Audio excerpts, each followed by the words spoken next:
Machine!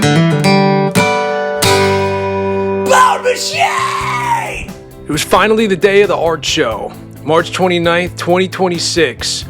I left Columbus early and was headed to Dayton, Ohio. I looked at the map and saw that I was going to pass through Springfield.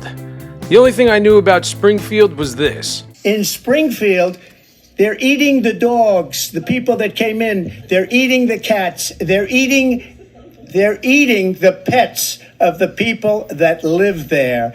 And this is what's happening in our country.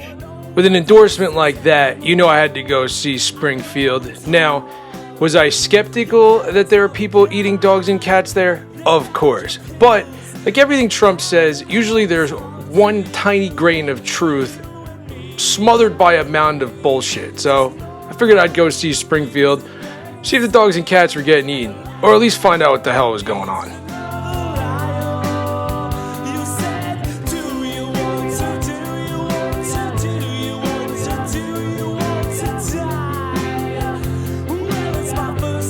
So out here in these nice suburbs, this is like rolling farmland, I'm just outside the city limits of Springfield.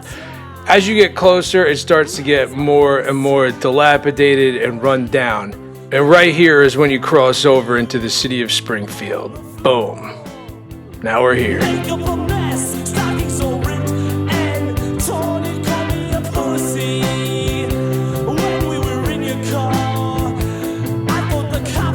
Here's a little history of Springfield, Ohio as we roll into town. It was founded in 1801 by James Dement, a former teamster in the American Revolution. The city was built near natural springs and along important transportation routes, helping it grow quickly on the Ohio frontier. By the early 1800s, Springfield became the county seat of Clark County and developed into a busy center for trade and agriculture.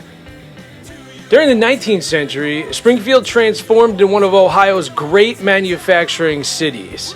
The arrival of canals and railroads connected the city to major markets across the country. Factories flourished. They produced farm equipment here, automobiles, cash registers, other machinery.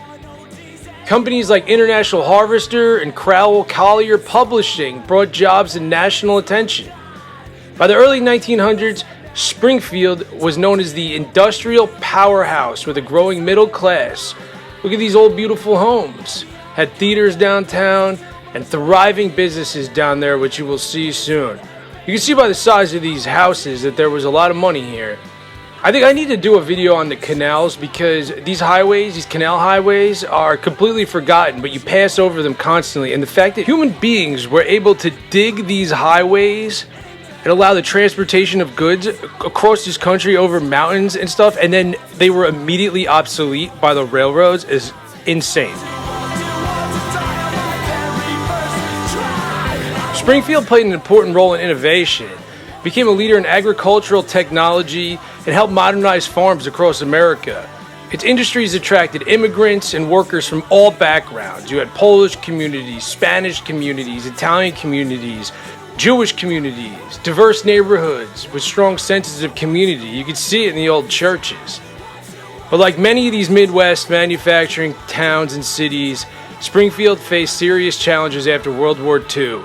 Beginning in the 50s and accelerating through the 70s and 80s, the factories began closing or moving overseas, all the jobs disappeared, the populations declined, the downtown businesses struggled, and all the neighborhoods faced economic hardship. It is the same story over and over again, and I don't want to hear it's Republicans. The Democrats signed the NAFTA bill. They tried to get Obama to sign that TPP bill. These people work together to gut the middle class. I know Reagan and all them destroyed the unions, but the Democrats are totally fine with shipping all these jobs overseas, so don't let them fool you.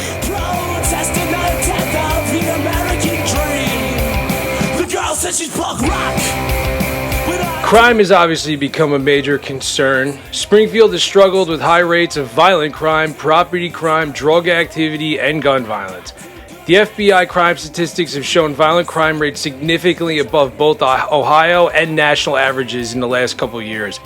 Property crimes such as burglary and theft also remain persistent problems.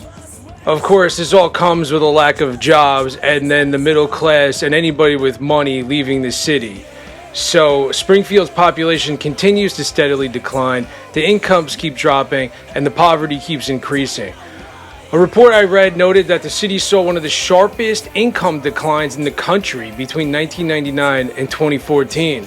In recent years, Springfield has faced national attention over immigrant debates tied to a growing Haitian population. And I gotta be honest, I didn't see any crime, but I've heard that the car insurance rates across Ohio are spiking because somehow they let people who have never had driver's licenses in countries they don't have cars come in here, and they give them driver's licenses and cars, and then they're constantly running people over, flipping the cars and crashing them. So now the entire state of Ohio, which most people are lower middle class to begin with, are now getting hammered with high insurance rate premiums on their cars.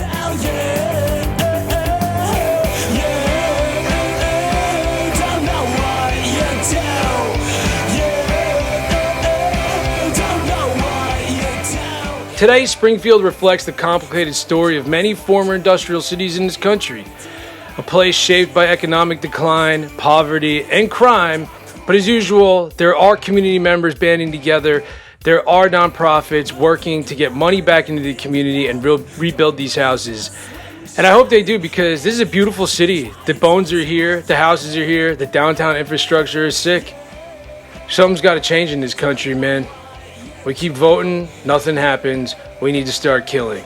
I don't care what all the Democratic news outlet people like Bill Maher say about violence and blah, blah, blah. We need to kill these people. They're not going to do it on their own.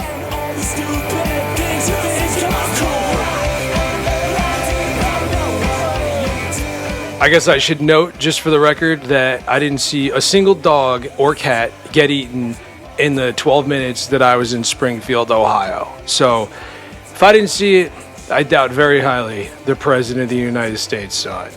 But he should get his ass down here, because I'm sure there's something he can do to help these people out.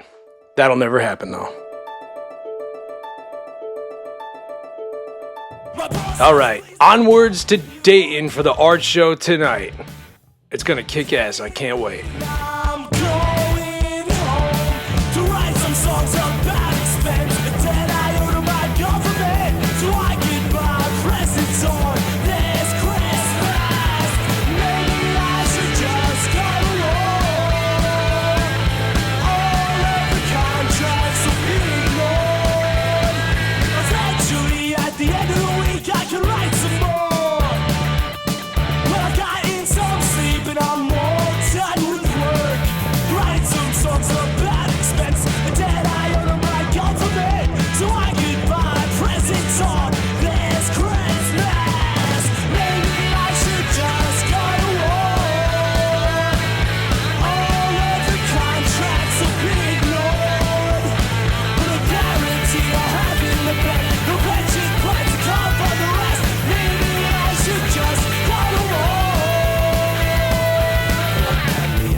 All right, so that was Springfield, Ohio. I don't really know what to make of it. I don't know if they're eating the dogs and the cats. It definitely looked like a rough place where people might be hungry. There certainly were a lot of Haitians walking around. I saw some walking dogs. I didn't see any eating dogs, but who am I to judge? I'm just here to report what I saw. So make your own conclusions. But like and subscribe, please. I have a new book coming out June 25th. It'll be linked below. Check that out. Rock and roll. See you in Dayton, baby.